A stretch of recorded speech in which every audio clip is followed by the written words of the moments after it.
Hi YouTube, and welcome back to my channel. So this week I decided I'm going to not do just a regular life update video like I have been doing, and actually discuss one topic that I see a lot of discussion about in the news, in the media, on other people's YouTube channels, etc. And I just wanted to kind of chime in with my own 2 cents on the matter.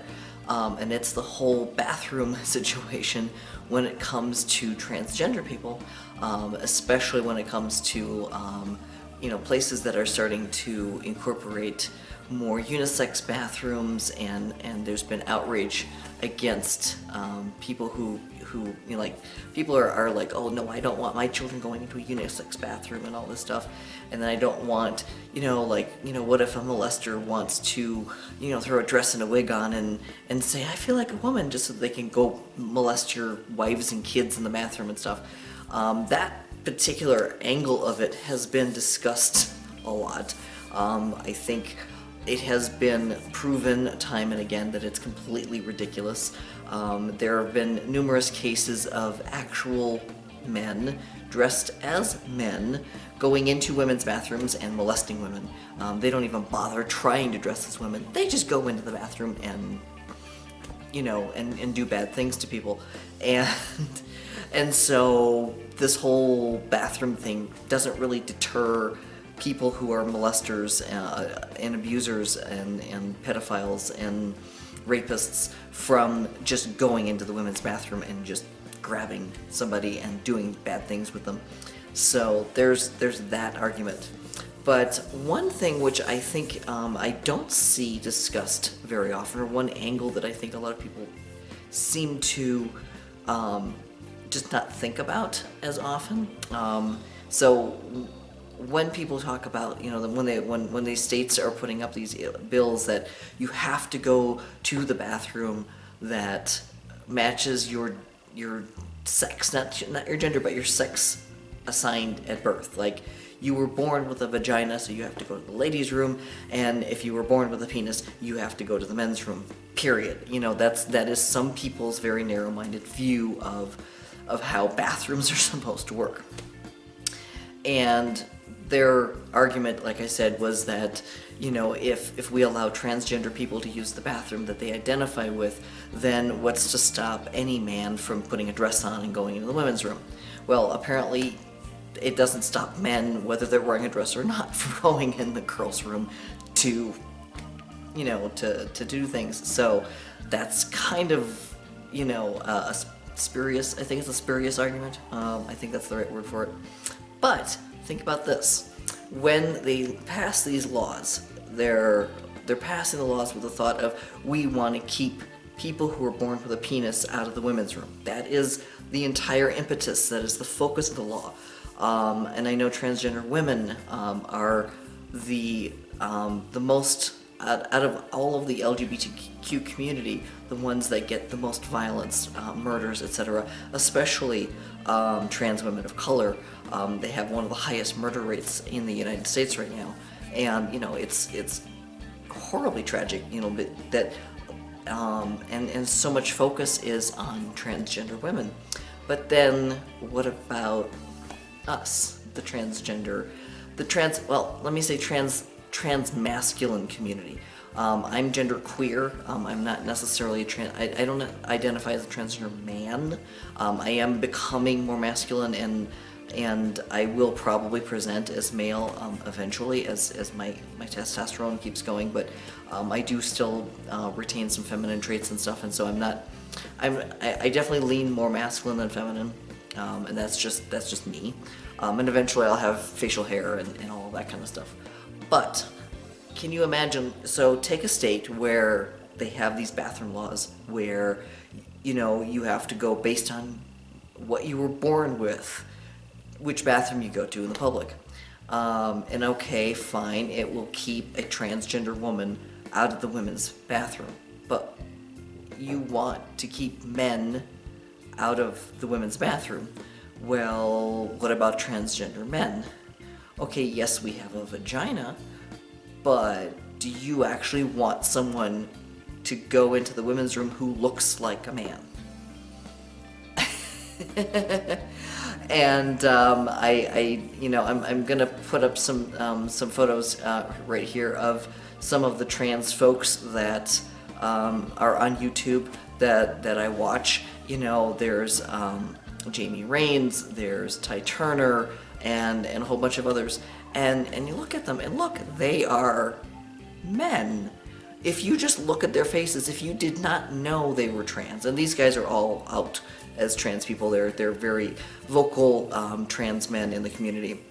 So I'm not outing anybody here, but look at them. I mean, if you saw one of these people going into the women's room, just and they're forced to because they were born with a vagina. Much to like I was born with a vagina. I don't necessarily am happy about that particular fact, but there it is. And once I have a beard and I start looking more masculine like these guys do, would you want me in the women's room? Would women want me in the women's room? You'd want me to go to the men's room. So you would not want me and any other transgender guy who looks really masculine. You want us to go to the bathroom that matches what we look like. So why shouldn't transgender women go to the bathroom that matches what they look like, not what they were born with between their legs at birth? And so I think that's one angle. I've heard a few people talk about that, but it's kind of glossed over. It's not focused on as much, and I understand why. I understand it shouldn't matter regardless whether you're a transgender man or woman. Number two, transgender women. I mean, they are being targeted by these bills, and once again, male privilege. Well, transgender men tend to get the male privilege of, oh, if you look like a guy and you go in the men's room, they're not gonna make a fuss about it. Whereas if you're a transgender woman and while you present feminine, you may still have enough tells of where people can say, oh, are you really a woman, or are you, and what, with all these bathroom bills, what's happening, is actually butch, more masculine presenting women, whether they are straight or lesbian, regardless. I think it's happened to both straight and lesbian, but just butch presenting, masculine presenting women. They identify as women, they call themselves women, they're not transgender, they're not trying to identify as transgender, they just wear more masculine clothing, wear their hair short, that kind of thing, are getting yanked out of women's bathrooms for looking too masculine to be there. There's just also, it's such a mess. It really is right now. It's such a mess. Where 99.9% of people, all we want to do is go to the bathroom and pee. That's all we want to do. It has nothing to do with us wanting to be sexual deviants or anything like that. And in fact, being transgender is not a sexual thing. It has nothing to do with what we want to do in the bedroom, has nothing to do with who we're attracted to, has nothing to do with any kind of a sexual kink or anything.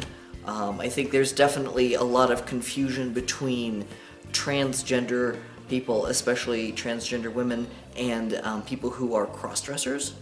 And then of course there's the drag queens. Drag queens and cross-dressers are, there's separate communities, but there's overlap between them.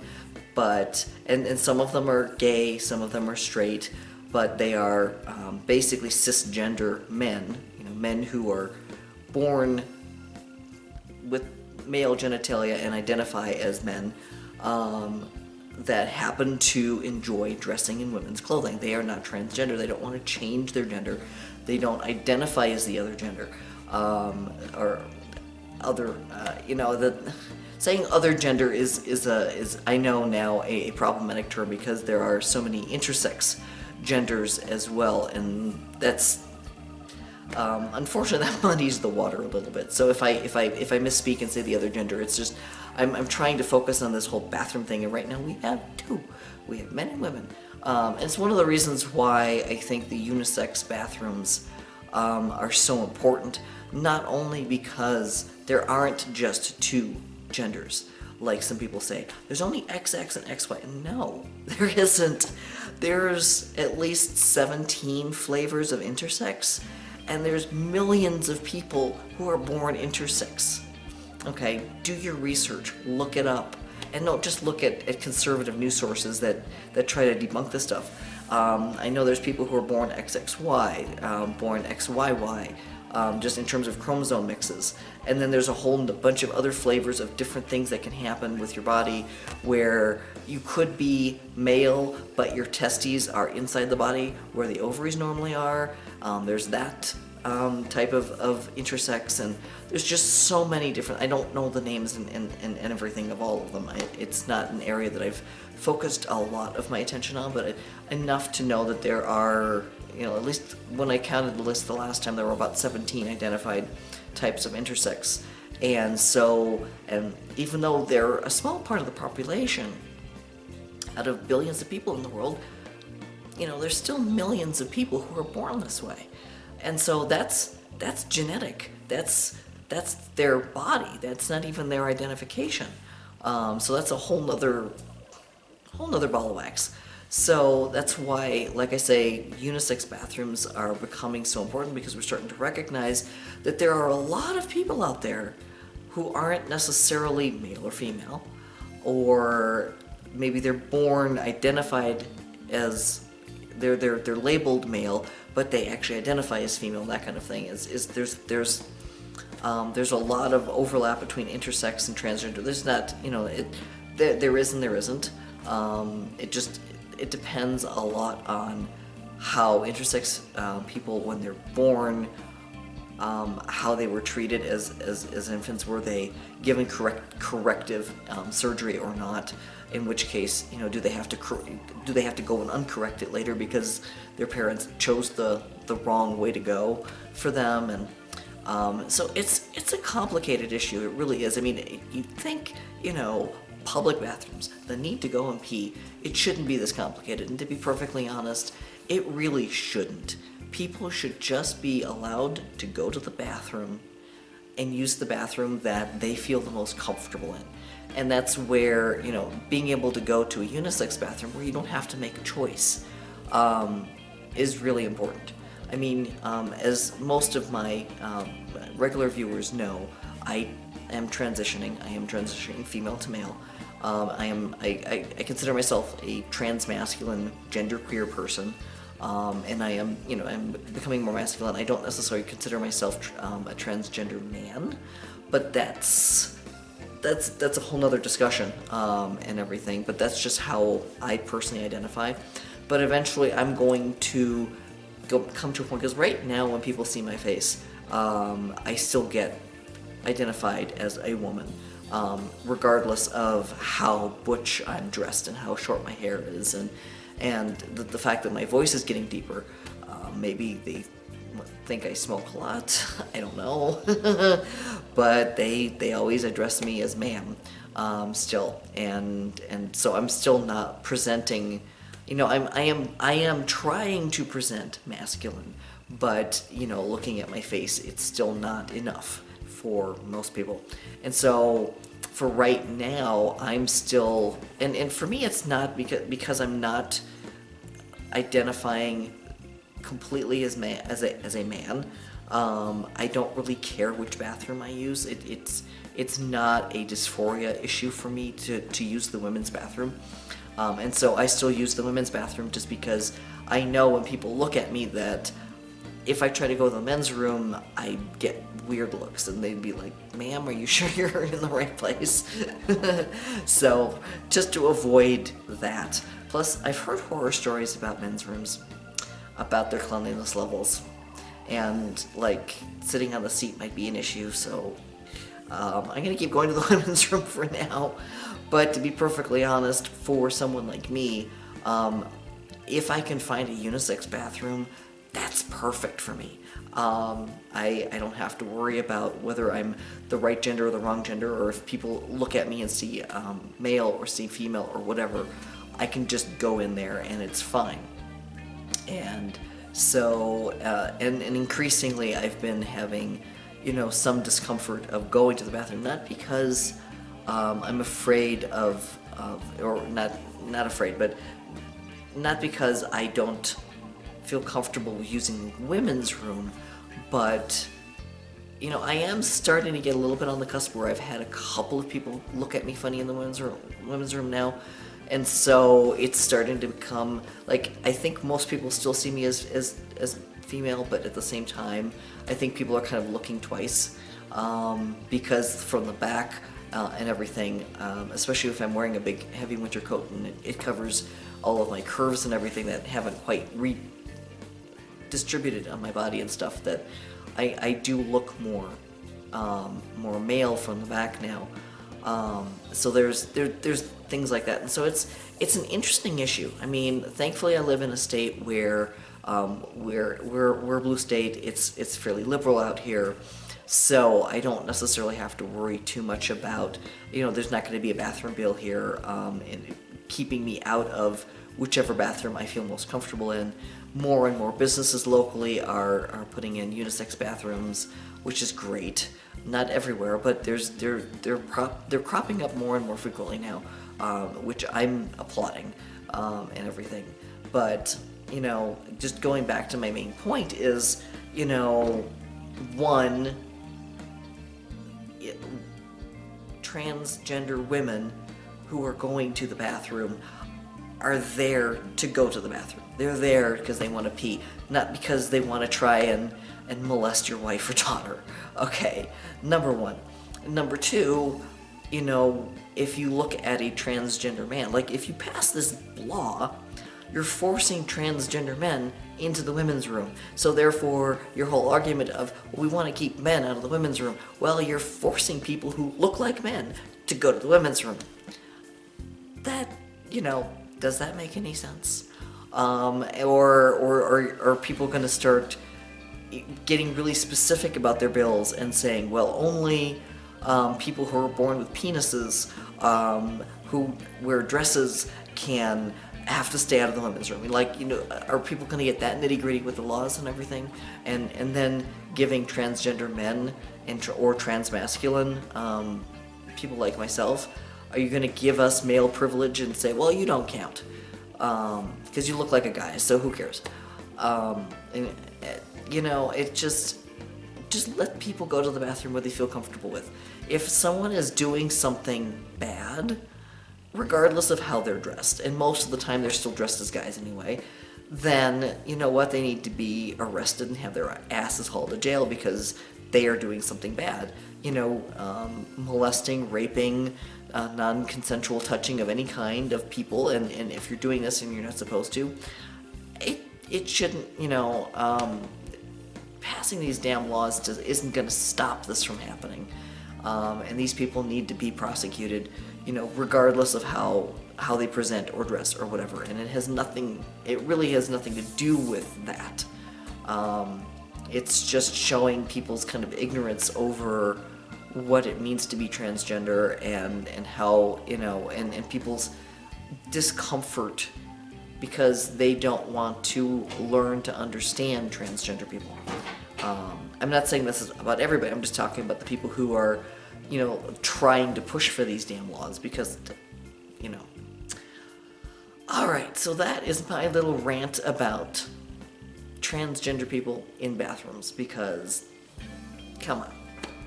It really is a non-issue, and we should just, get away from that. There's so many more important issues going on in the country right now beyond that, and so I think we don't need to be distracted by who goes to the bathroom in public, seriously. What do you think? Do you think we should have these laws? What do you think about unisex bathrooms, and what do you think about, if there is a law in your state, would you be okay with a transgender man going to the women's room? Let me know your thoughts. I'd love to have more conversations with my viewers. So please leave a comment below. and like, subscribe, and all that good stuff, and I'll be back again soon. Take care. Bye.